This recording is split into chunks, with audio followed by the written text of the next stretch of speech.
a limb here and say that Monique will win Best Supporting Actress by the Academy Awards this year.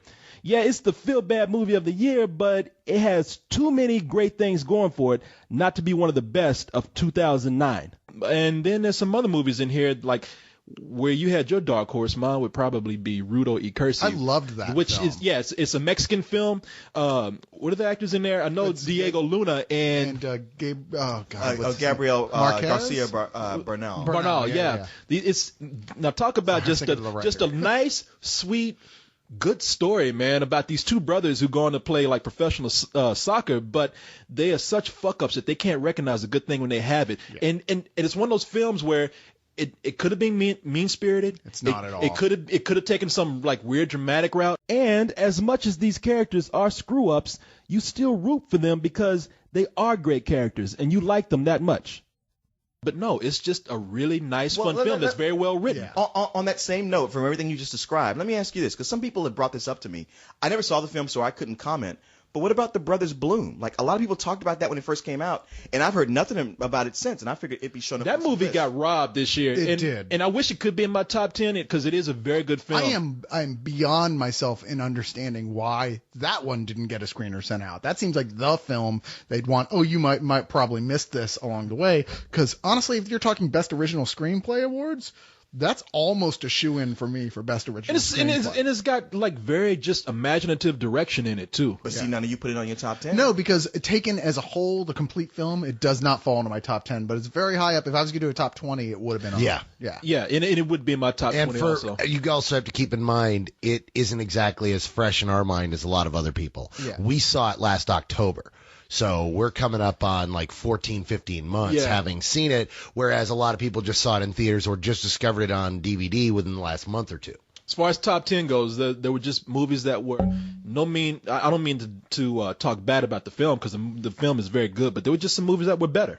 And it was, it just got to that point where it was in there. Had you asked me this summer, I would have been like, oh hell yeah, but Now, have you guys noticed, like some of us mentioned The Hurt Locker, which is like a darling this year that the critics are bringing up. Almost made my list. It just barely. No. I know. If you remember, when I came out The Hurt Locker, I was like, God damn, this is incredible. I know. I mean, it's making a lot of critics' lists. But there's a lot of movies that are making critics' lists that we didn't mention at all. Like, I'm thinking of A Serious Man and A Single Man. Well, because we had problems with A Serious Man. The same, I don't think it was anywhere near as good a film as No Country for Old Men, and we were able to say, that was still a great film regardless. But they both have that problem. It's like, wow, Serious Man is like, okay, I can see where you're going with this, but I'm not really enjoying it per se. And then to end with that same total, like, what the fuck are you guys doing? Yeah. This is one thing I like about what we do. We don't have to come out and pick the movies that we think should be picked. And there's a lot of movies. Yeah, there's a lot of movies that are being mentioned. Inglourious Basterds on a lot of people's list. I enjoyed the hell out of both those movies y'all just said, but they would not make my top list. And by the way,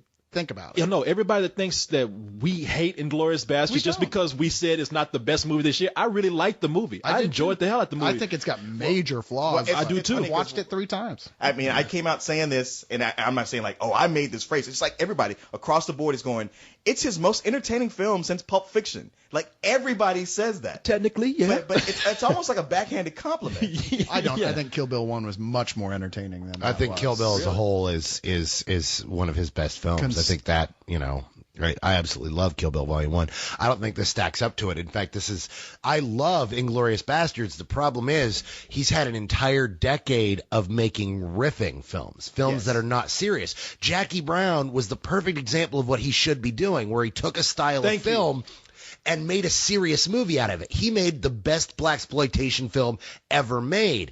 And then to turn around and make 3 movies in a row that are goofing on it.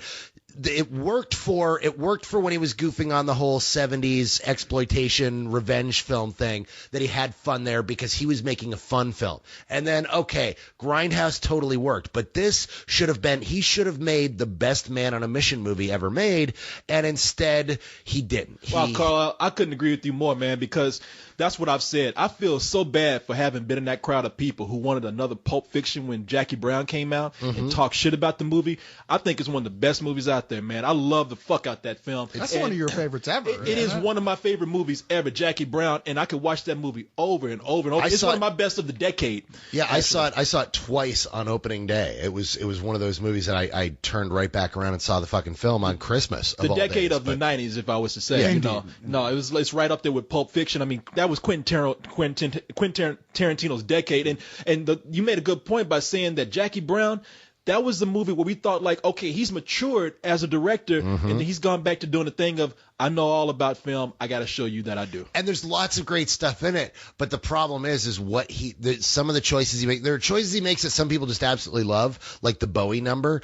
that just is beyond me. I can't figure out what they were thinking with that. I watched when the Bowie song comes on. Starts with a girl in the makeup, putting on her makeup, and you're like, this is an 80s music video, which would be fine if we were watching like VH1, but it's in the middle of a Tarantino period piece, and it has no reason to be here. That's why I want people to criticize Tarantino more, not because I think like, oh man, this guy, he's full of himself, somebody needs to bring him down a peg. No, it's like there's certain things like that I think people are overlooking, that don't want to criticize him for, where if they weren't kissing his ass the whole time because he's Quentin Tarantino, they would mention more things like that. Now, I love the film. I think the film is just a little too tongue-in-cheek. I would have liked to have seen him make something slightly more serious, because like I wrote in my review and like I talked about here, I just feel like I'm full. I'm done with that Tarantino. I want him to move on and do something different. He doesn't have to go back and do his... No, that was what my whole review of that film was. And I just felt like, wow, I guess I'm out here all by myself. This dude he's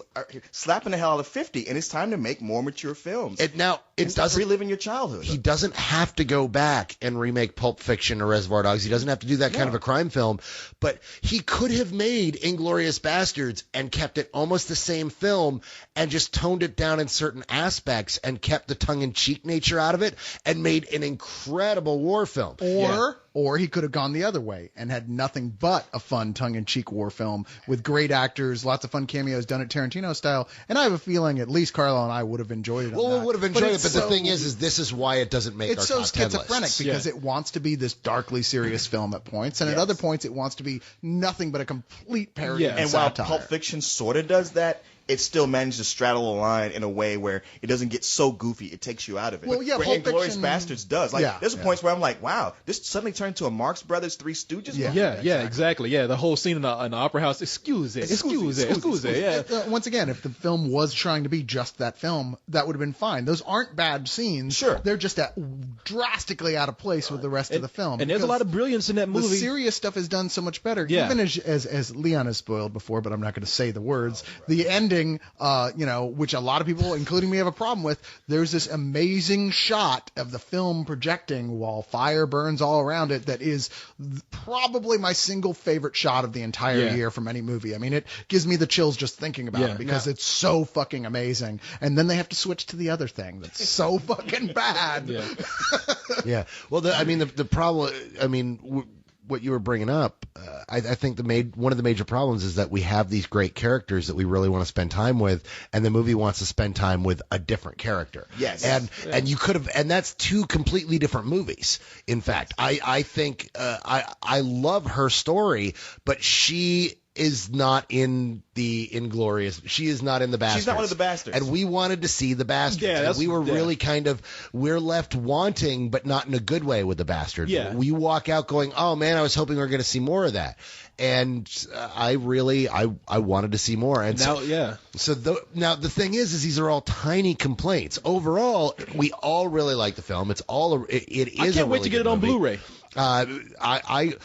I would say I can't wait, except I haven't exactly broken my neck to go out and get it yet. No, there's more things I want to get before that. I'm going to get it, but it's not one of my... I had to have stuff like District 9. I had to have Star Trek, because those are the movies that I'm watching over and over and over again. I don't. I love Up. Really? I'm surprised you don't have Up. I've seen it 3 times. Pixar films aren't something that I watch at home. There's something I like to see with audiences and like to see, I like to go with my wife, and then I see them, and maybe I'll watch them sometime in the future. If you do buy it, it comes on Blu-ray, DVD, and digital. I own all one. In the same box. I own one Pixar film, and that's The Incredibles. Right. So, yeah, he's not. You remember, he's not with us with the whole every Pixar film is worth seeing. True. He doesn't like even a lot of the ones that we acknowledge as being like unquestionably wonderful. I've had a Blu-ray player for for 6 months now, and with the stuff they send me, what I've kept and what I've bought and what I've gotten for Christmas, I have a dozen Blu-ray films. Yeah. I mean, I don't have to own a lot of stuff right now. Okay, fair enough. Damn, look, that was nasty. I don't have to own a lot of shit. No, it wasn't. It wasn't I'm like messing that. with I'm you, not man. like the rest of you Yeah, you whores. fucking faggots up here. Hey, you want to get into some of the worst of this year? Well, I actually Yes? want to throw out real quick just a couple films I wish could have made my list, but I thought are worth mentioning. I really, really love Drag Me to Hell. It's definitely not a top 10, but that's in my 20. If I was doing a best horror list, it would have been in the top 2 probably, because that's just a straight ahead fun, knows exactly what it is, flawless for the type of film it's trying to be. Yeah, what was your hardest cut on your list? What was the one that you really wanted included on your list but just didn't make Well, it? The Hurt Locker for me. The Hangover was on my list until I saw Sherlock Holmes, and I have one of my favorite lists is my list of films that I expected to suck or just not be that great, and were like the surprises. I love the surprises almost more than anything else. Avatar was a surprise because we didn't really know how that was going to come out. I mean, James Cameron has a great track record, but it's like, you never are sure. It's like, wow, this really delivered where it was supposed to. Taken with Liam Neeson. Oh, that's a good one. I forgot to write that down. Should have been a shit I've movie. seen, you know what? I've seen Taken. You guys gonna jump on me for this? The more I watch Taken, I still enjoy it, but the less I like it. You're a Neesonist. You just hate Liam Neeson. I hate all Neesons. A movie I really want to talk about is Astro Boy, which kind of came and went, but that was a movie that I was like, there's no way this is going to be That wouldn't good. be in your top 20 though, would it? I don't. It might not be, but it would be real close. It would have to get I'm saying edged on. movies that I thought weren't going to be good at all, and I went like, wow, I actually almost love this. I was movie. that way with Pirate Radio this year, okay. where I thought it was going to be just like tolerable, and I laughed my ass off through that entire film. I was shocked at how much I loved it.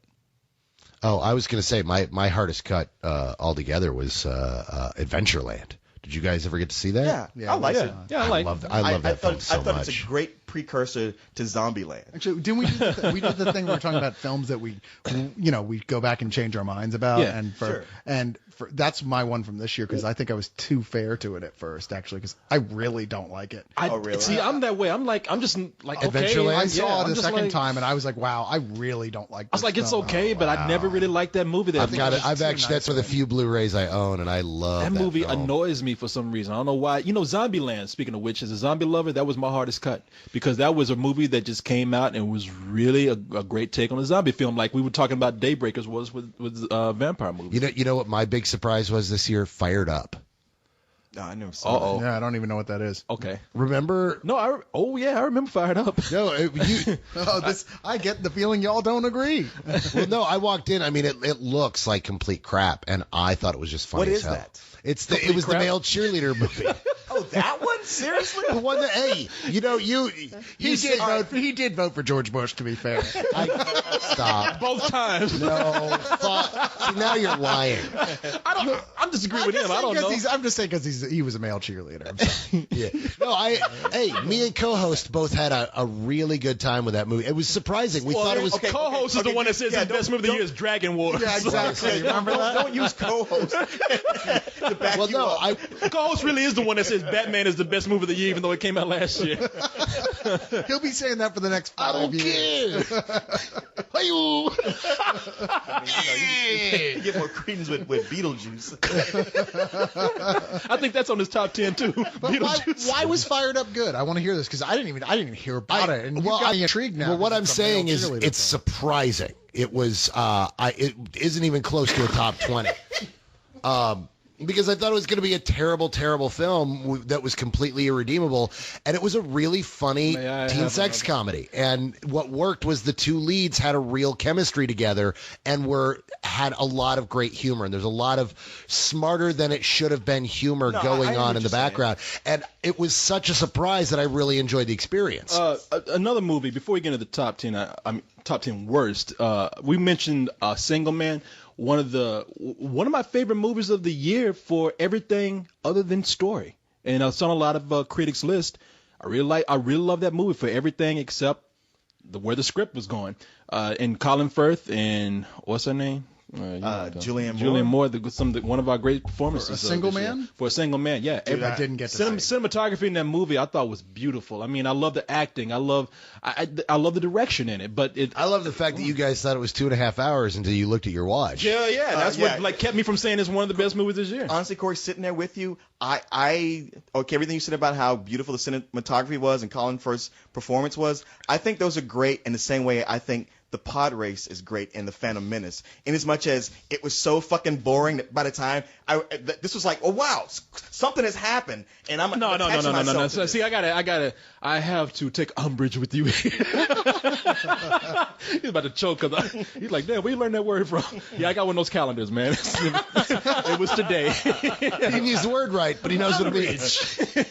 I mean, Colin Firth, he does do a great job. I think that the movie actually comes from a place of integrity. I mean, I think that somebody felt something with the novel and they were inspired by it, and they actually did a really good job with it, other than just making the movie too slow. That was a movie that is a definition of padding, but I really thought it was a great movie, other than all the story in it. I defy you to sit down and watch it, the whole thing again. Put it on Blu-ray. I probably will. The gauntlet is thrown without leaving the room. Yeah, without leaving the room. Answering your phone, or sending email. Oh no, I'm totally asleep in that movie. No, that he's gonna have sex with the girl while he's watching it. No, that movie's like, no, it's still great. No, it's bedtime for Corey for that movie. Shit, that movie was so boring. But it's one of my strong runner-ups. Was one I couldn't put in a top 10, but honestly, I want to go back and watch it again. I loved it so much, and nobody else seemed to like it critically, which was Whatever Works. Dude, No, I was just going to mention that one. Okay, the Larry David as Woody Allen, it's the best Woody Allen comedy in over a decade. That's like saying Quentin Tarantino has made the best movies of Pulp Fiction. Well, I mean, it does sound like a backhanded compliment, but I love Larry David and I love Woody Allen. And it was one of these movies, like, when it started, I was like, well, I guess it's kind of working okay. But the longer it went on, the more I'm like, wow, I really love this movie. But you've liked a lot of the Woody Allen movies, even the one with Jason Biggs. I fully admit that. Honestly, I've been the one who totally gave up on him for a long time. Is Leon, who brought me back to even watching his films again for a while. Now, I have seen them all since, but it's, I was like, wow, this guy hasn't made a good movie since the 90s. And this was that one. And sure enough, turns out he wrote this right after he wrote Annie Hall. I like that. Oh, really? So this is an old script that didn't get done because I think one of his stars he really wanted for it couldn't do it. He actually mentioned that too. I heard an interview with Woody Allen, and he said that this is an old script, so don't try to infer anything. Well, maybe you could about him and his wife. He said it is a script that's from a long time ago. It really feels like it's a companion piece of that period of time, like a film he would have made then. And and honestly, I think it's as good as a lot of those films. I loved it. I didn't love it. I won't go that far, but I really liked it a whole lot. Is it better than the Jason Biggs one? Yeah, you asking him? Come on. It's like sticking tax into him, because it's like he has to acknowledge the fact that he likes a Jason Biggs movie, and that makes me warm on the inside. It was one of those titles. It's not Whatever It Works. It's Anything Else. Oh, okay, yeah. You know what? And it's one of those things where you're like, Jason Biggs plays Woody Allen. Yeah, and it's which was gonna happen sooner. Every fucking male in a Woody Allen movie plays Woody Allen. But when Kenneth Branagh does it, you're like, okay, I understand why you'd get Branagh, but when you have, honestly, which is arguably one of the worst. That is the absolutely. What was that called? Celebrity. Yeah. But they got the pie fucker. The only thing worse than Celebrity is Hollywood Ending. I can't remember which Hollywood Ending is just bland. What about Kiss the Jade Scorpion? I don't mind Kiss the Jade Scorpion. It's not good. It's not good at all. Terrible. He's trying to do what he did with Take the Money and Run, and a lot of those movies. That's the biggest problem with that decade of his comedies, is that he decided he was going to go back Sleeper and be the super goofy Allen again, the Bananas Allen. Yeah. And you know what? That you can't. The time isn't right. At the same time, when he made Small Time Crooks, that's such a perfect sequel to Take the Money. Yeah, see, I don't like Small Time Crooks. I did. You know what? I really enjoyed that. I don't remember if I enjoyed it as much. Where you going, man? I gotta take a piss because we're drinking beer. Okay, wait, sit down for a second. Corey doesn't let you leave to take a piss. Hell no. This is the Hotel California. No, the reason why the first time you get human fluids on this bed. You might have to pee, but you can never leave. Cool wind in my hair. right, I'm just telling you, there's a countdown. My Hard push up my bladder. I'm not wearing a spacesuit.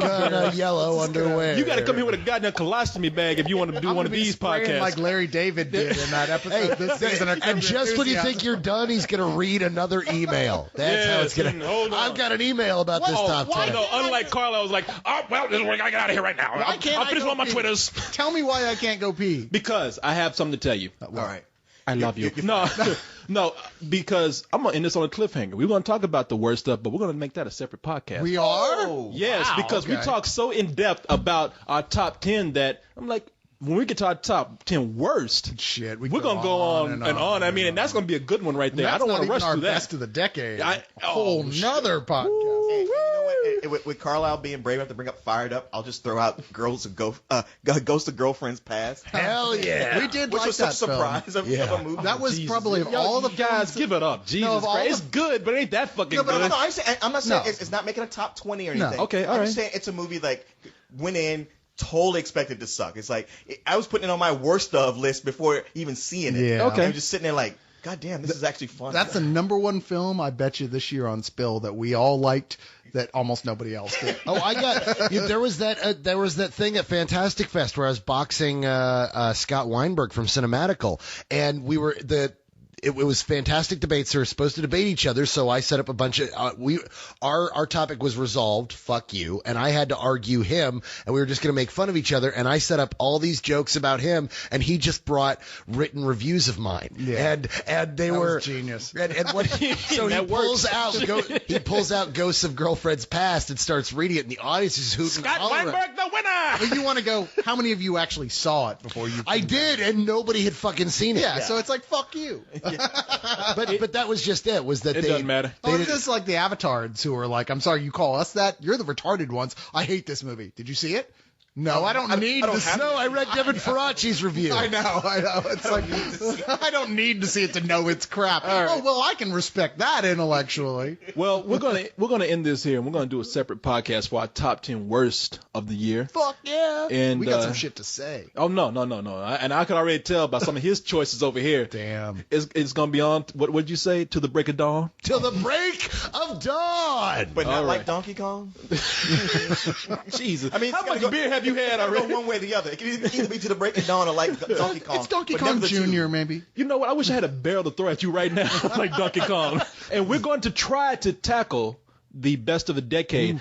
God forbid we try to do the worst of the decade, even though I can pick about 3 of them right off my head. Yeah, that's not even mess with worst of the decade. That could take all year. That could take a whole year. Yeah, 2020. Yeah, exactly. Yeah. So we're going to end it here and look for our next podcast for the top 10 worst. Hurry up, press a button, Corey. There's a puddle already on my bed. Get your ass up and go use the bathroom.